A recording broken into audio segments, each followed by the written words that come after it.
Hello, my name is Dorothy, and never in my wildest dreams did I think I'd be telling this story. I was just an ordinary woman, living my life, working hard, and taking care of my family. But everything changed on October 3rd, 2023, the day I died. For several minutes, I was gone. My body lay lifeless, but what I experienced in those moments shook me to my very core. I crossed over, and what I saw beyond this world changed everything I thought I knew about life, death, and the unseen forces shaping our reality. I met Jesus, and what he revealed to me about the spiritual deception unfolding in this world, especially regarding race, left me speechless. I have to share this with you, because the truth cannot wait. The morning of October 3rd, 2023, started like any other day. I woke up early, stretched my arms, and whispered a quiet prayer of gratitude. Thank you, God, for another day. The golden morning light peeked through my window, casting a soft glow across my room. It felt like just another ordinary Tuesday. I slipped into my navy blue work uniform, the fabric familiar against my skin, and made my way to the kitchen. The comforting aroma of fresh coffee filled the air, wrapping around me like a warm embrace. My morning routine was simple: coffee, breakfast, and then out the door. I worked as a caregiver at a senior living facility, a job that wasn't just work to me. It was a calling. I had always loved caring for the elderly, listening to their stories, soaking in their wisdom. That morning was no different. I checked in on Mrs. Johnson, who never ran out of tales from her younger years, and Mr. Ray, whose soft humming of old gospel hymns always filled the halls with warmth. It was a peaceful day, a normal day, and I had no idea that within a few hours, my life would change forever. By evening, exhaustion weighed on me, but the thought of home kept me going. My shift had ended, and I was eager to get back to my family. Earlier that day, my son had called, his voice full of hope. "Mom, can you bring home some of that cornbread I love?" I smiled at the memory as I made a quick stop at the bakery, grabbed the warm loaf, and stepped back into the night. The rain had started, a light drizzle tapping against my windshield, but I wasn't worried. I had driven in the rain more times than I could count. I turned on my favorite gospel station, letting the familiar melodies soothe me as I made my way home. Then, everything shifted. One moment, I was driving, hands steady on the wheel, thoughts drifting to dinner and much-needed rest. The next, headlights blinded me. A truck, fast, skidding, out of control, coming straight for me. My heart slammed against my chest as I instinctively swerved, but it was too late. The impact was violent. Metal crunched, glass shattered. A deafening noise swallowed everything. I felt my body jerk forward, the seatbelt digging into my chest. And then, nothing. Darkness. I don't remember feeling pain. I don't remember screaming. I just remember silence. For a moment, there was nothing. No sound, no sensation, no fear. Just an overwhelming emptiness, as if time itself had stopped. But then, something strange happened. I realized I wasn't in my body anymore. I looked down and saw myself, motionless inside my crushed vehicle. The shattered windshield, the rain falling in slow motion, the flashing red and blue lights of the ambulance cutting through the night. I could see it all. But I wasn't inside that broken body. I was, above it. Weightless. Floating. Detached. I should have been terrified, but I wasn't. There was no gravity, no sense of up or down. I simply existed. And as I hovered there, watching the paramedics rush to my side, one thought echoed through me like a distant whisper: I'm dead. I watched as the paramedics worked frantically, their movements sharp and urgent. One of them, a young man with dark hair and worried eyes, was shouting my name. "Dorothy, can you hear me?" I wanted to answer. I tried to answer, but no sound came. It was as if my voice no longer belonged to me. I tried to move, to reach out, but there was nothing to move. I wasn't in my body anymore. As I hovered above the wreckage, something else caught my eye. Something that sent a wave of shock through me. I saw my mother. She had passed away 5 years earlier. But there she was, standing near the ambulance, watching everything unfold. She wasn't speaking. She wasn't moving. But her face was filled with peace. And that's when I knew I was truly gone. That realization should have terrified me. But instead, an indescribable calmness washed over me, a peace deeper than anything I had ever felt before. It was as if I had stepped outside of time itself. No fear, no pain, no worries. Everything that once felt so heavy, stress, doubt, regret, was simply gone. And then I saw it. The light. It wasn't like the headlights from the truck. It wasn't like the flashing ambulance lights. This light was alive. It came from everywhere and nowhere at once. It wasn't just something I saw. It was something I felt. Warm, welcoming, almost as if it knew me, and it was calling me. I felt myself being pulled toward it, not in a forceful way, but like a gentle invitation, as if I was being welcomed home after a long, exhausting journey.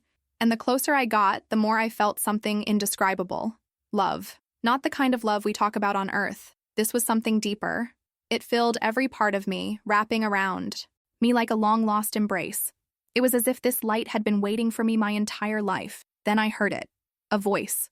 Strong, yet gentle. Powerful, yet full of kindness. Dorothy, come. And in that moment, I knew exactly who it was. Jesus. The moment I heard his voice, everything changed. I wasn't just floating anymore. I was moving toward the light, drawn by a force I couldn't resist, nor did I want to. It felt like returning home after being lost for years, like stepping into the arms of someone who had always known me. And the closer I got, the more I felt something I can only describe as purity. Every burden, every mistake, every regret I had ever carried in life, it was all being stripped away. The light wasn't just around me, it was inside me. It filled the empty spaces I didn't even realize were there. And then I saw him. Jesus. I didn't need an introduction. I didn't need proof. I just knew. It was him. His presence was so overwhelming I could barely take it in. It was like standing before the sun, except instead of burning, his light healed.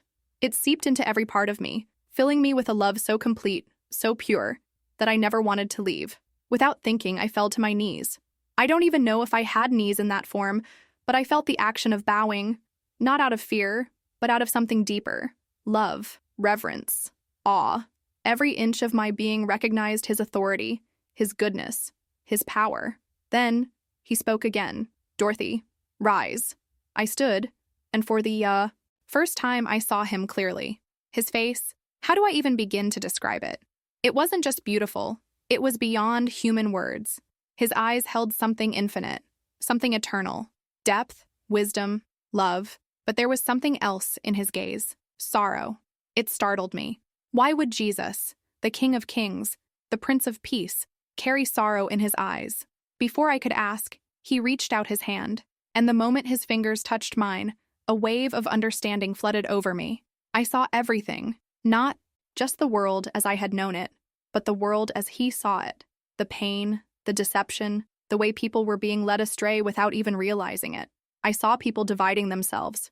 Race, politics, beliefs, all while unseen forces whispered in their ears, fueling the separation. I saw a war, but not one of flesh and blood.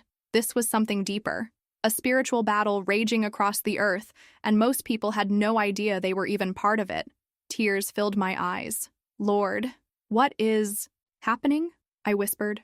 Jesus looked at me with sadness yet steady resolve. Come, Dorothy, there is something you must see. And before I could process what was happening, everything shifted. The tunnel of light stretched before me, and suddenly, I was moving. I wasn't walking, I wasn't flying, I was being carried, effortlessly, weightlessly, as if I was part of the light itself. And as I moved forward, something else filled the space around me. Music, but not like anything I had ever heard on Earth. This wasn't just sound. It was alive. Voices blended in perfect harmony, singing words I didn't recognize, yet somehow understood. Every note carried love, truth, power. Then, I noticed something incredible. The tunnel's walls weren't solid. They were moving. And within them, I saw images. The images weren't random. They were moments from my life. But I wasn't seeing them as I had before. I was seeing them through Jesus' eyes. I saw myself as a child, sitting alone on the playground. I had always thought I was just another kid, unnoticed and unimportant. But in this vision, I saw something I had never known before. Angels standing beside me. Even in my loneliest moments, I had never been alone. I saw forgotten moments. Times when I had spoken kind words to a stranger, forgiven someone who hurt me, prayed in secret for people who never even knew. Every action, no matter how small, had echoed into eternity. Tears streamed down my face. Lord, I had no idea. Jesus smiled, but there was something serious in his expression. Every choice has weight, Dorothy. Every thought, every word, every action. Then the tunnel shifted again, and suddenly, I wasn't looking at my past anymore. I was looking at the future. The light around me dimmed as I found myself standing on a city street. At first, everything seemed normal. People were walking by, going about their daily routines. But something felt off. No one was speaking to one another. Their eyes were glued to small, glowing devices, implants under their skin, and transactions were being made with just a wave of the hand. Families sat together in restaurants, but instead of talking, they stared blankly at the air, disconnected. I turned to Jesus, my heart pounding. "What is this?" I asked, my voice trembling. He looked at me, his face full of sorrow. "This is what comes next." As I stood there watching this strange, silent world unfold before me, I felt a deep sense of unease. Everything seemed so perfect, yet so empty. I turned back to Jesus, my heart heavy with confusion. "What's happening, Lord?" His eyes were filled with sorrow, a sadness that seemed to go deeper than I could comprehend. "Dorothy, you must understand what is happening," he said, his voice steady but urgent. Then everything shifted once more. I was no longer in the city. I found myself standing in a place that felt more real than anything I had ever known. It wasn't heaven, not yet, but it was a place filled with the presence of the divine. The air felt alive, vibrant with something indescribable: purity, love, holiness. A fragrance so deep and rich it seemed to fill every part of me. There was no sun, but there was light, everywhere, radiating from a single source in the distance. Then I saw him, Jesus. His robes were white, but not like any fabric I had ever seen. They shimmered as if woven from light itself, glowing with a brilliance that was beyond anything I could understand. His face, familiar yet impossible to describe. His eyes held oceans of wisdom, the fire of righteousness, and depths of love so overwhelming, I felt like I could dissolve into them. I fell to my knees instantly, not because I was forced, but because my soul knew. I knew who he was, and the only thing I could do was worship. Every fiber of my being recognized him, not just as my savior, but as the very reason I existed. His voice was powerful, yet gentle, filled with authority, yet brimming with compassion. "Rise, Dorothy. I have much to show you." His hand reached out, and as soon as his fingers touched mine, a flood of love and truth poured into me. Every fear, every doubt, every hidden wound in my soul, he saw them all, yet his love never wavered. "Lord, why did you bring me here?" I finally whispered, my voice trembling with a mix of awe and sorrow. He looked at me, his expression serious. "Because the world is being deceived, and you must see the truth before it's too late." The moment he spoke those words, everything around us shifted again. The light faded, and suddenly, I wasn't standing in the divine presence anymore. I saw the world, but not as we see it in the physical realm. I saw it through spiritual eyes. What I saw next left me in a state of horror. Entire cities were covered in a thick, dark mist, a mist most people couldn't see. It wasn't just the absence of light. It was a living force, a creeping, suffocating presence, wrapping itself around nations, governments, and even churches. "This is the deception, Dorothy," Jesus said solemnly. I watched as people went about their lives, completely unaware. They scrolled through their phones, worked their jobs, raised their children, but something was controlling them, influencing their thoughts and emotions without them realizing it. Then my focus sharpened on a trend spreading across the world, a new form of technology, something that was becoming indispensable to daily life. People were receiving implants, tiny glowing devices placed under their skin. But these weren't ordinary microchips. They were spiritual chains disguised as convenience. "This is how the world will be prepared," Jesus said, his voice filled with sorrow. I watched in disbelief as pastors stood before their congregations, preaching that these new technologies were a blessing, God's provision for a better, safer future.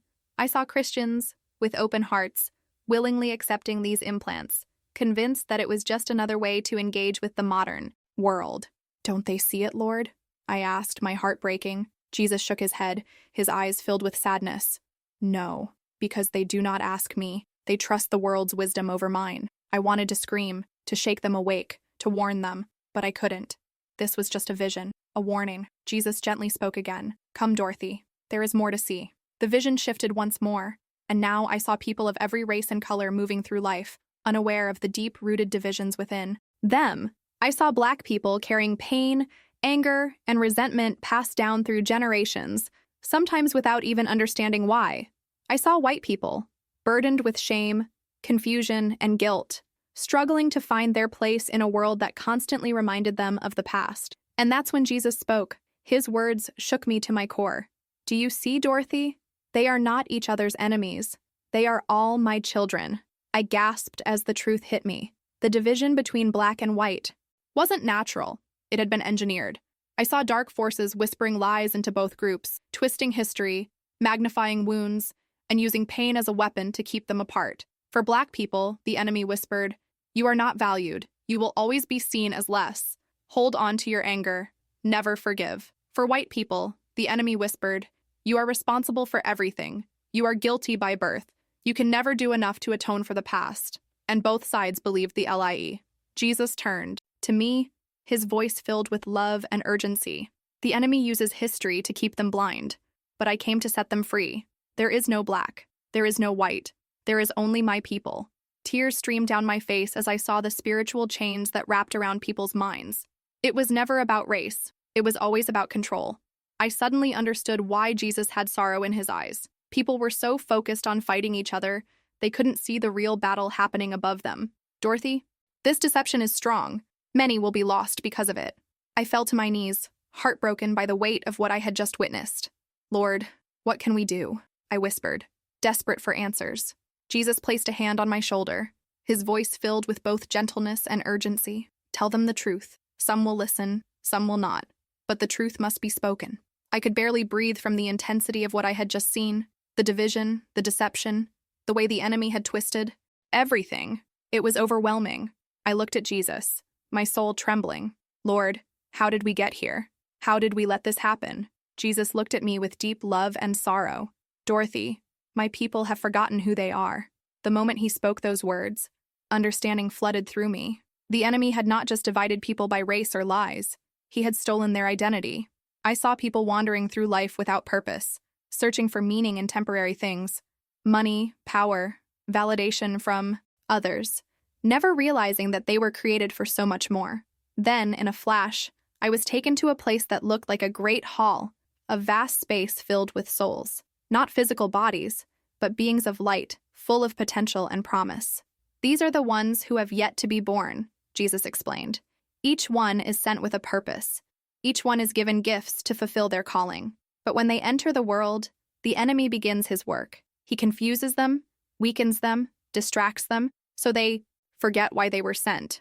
I watched as these pure souls entered the earth, and the moment they were born, the battle for their identity and destiny began. Some were raised in homes where they were loved and guided toward their divine calling. Others were led astray by broken families, addictions, or pain that made them question whether they even mattered. Some were manipulated by society into believing their worth was based on appearance, intelligence, or achievements. The enemy had designed an entire system to keep people from fulfilling the purpose God had placed inside them. I turned to Jesus, heartbroken. Lord, how do we fight this? How do we wake people up? He took my hands in his gaze filled with compassion and resolve. Tell them who they are. Tell them why they were created. And most importantly, tell them that I have not forgotten them. Then he showed me something that gave me hope. In the middle of all this deception, I saw light rising from certain people, those who had found their purpose, who refused to be controlled by the enemy's lies. These weren't extraordinary people, they were ordinary people. Teachers, mothers, fathers, workers, students, pastors, leaders. Each one carried a light that pushed back the darkness around them. These are my warriors, Jesus said. They do not need swords or weapons.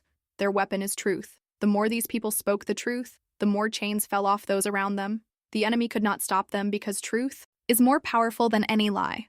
I looked at Jesus, my soul burning with urgency. I have to go back, don't I? He nodded, his expression grave. Yes, Dorothy.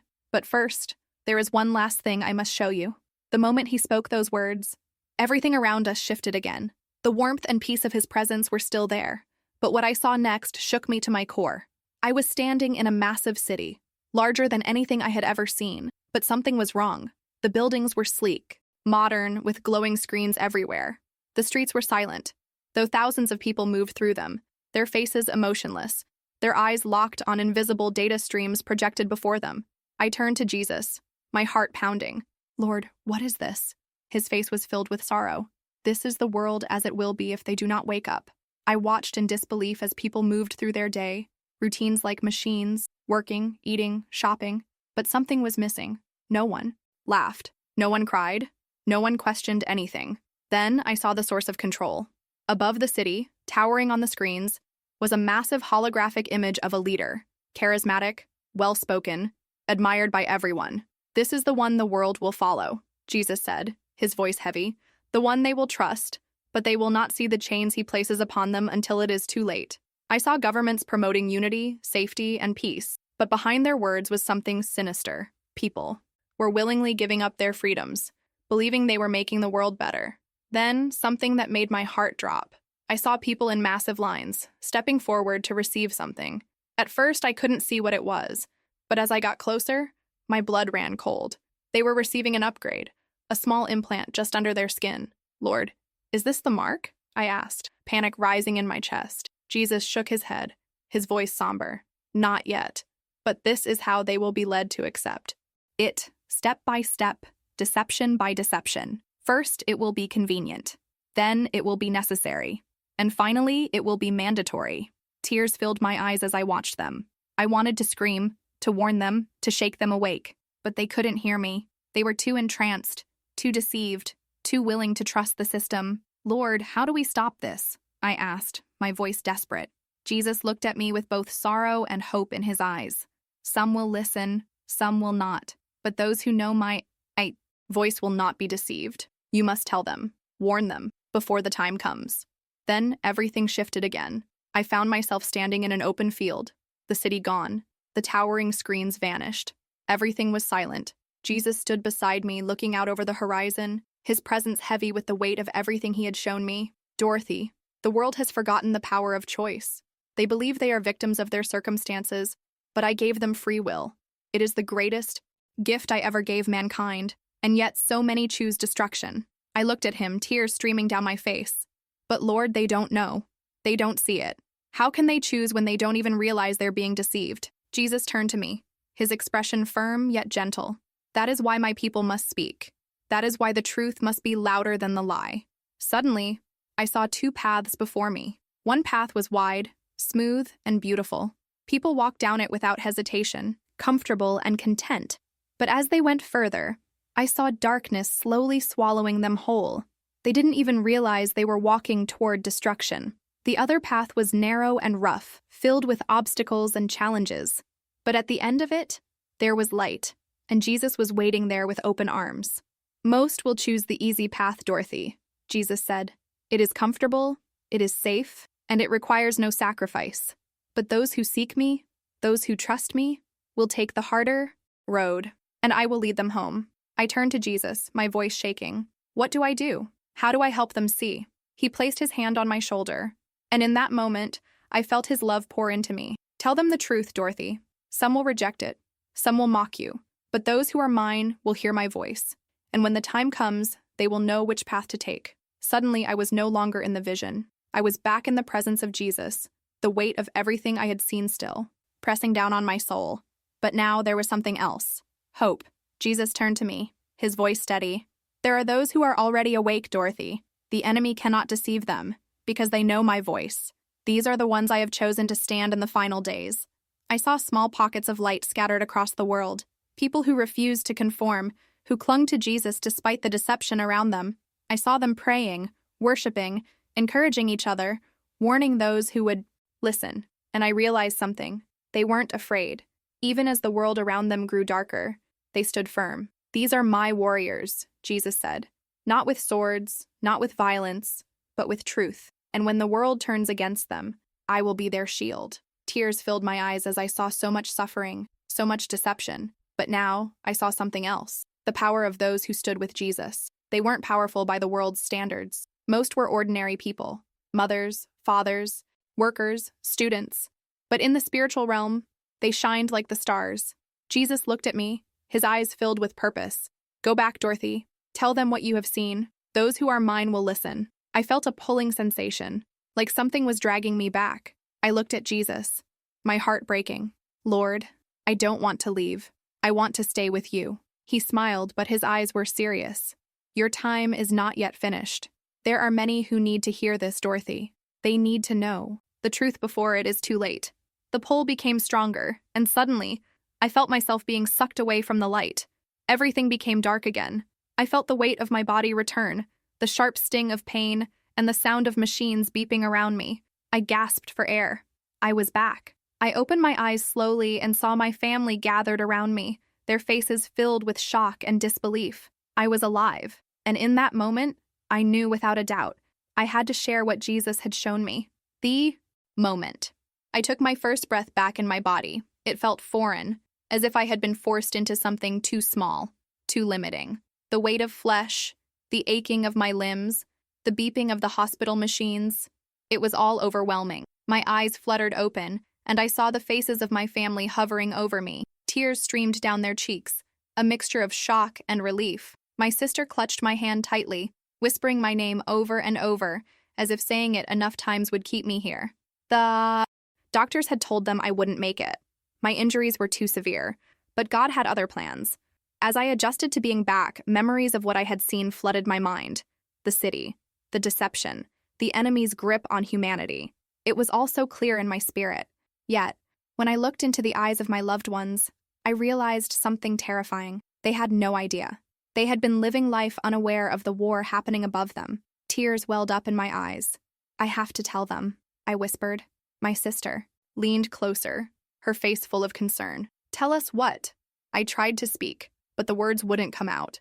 My throat was dry, my body weak, but inside me, there was an urgency I couldn't shake. Jesus had sent me back for a reason. I wasn't supposed to keep this to myself. I closed my eyes and prayed, Lord, give me the strength to share what you've shown me. The days following my return were some of the hardest of my life. I tried to explain what had happened, but most people didn't believe me. My sister thought I was confused from the accident.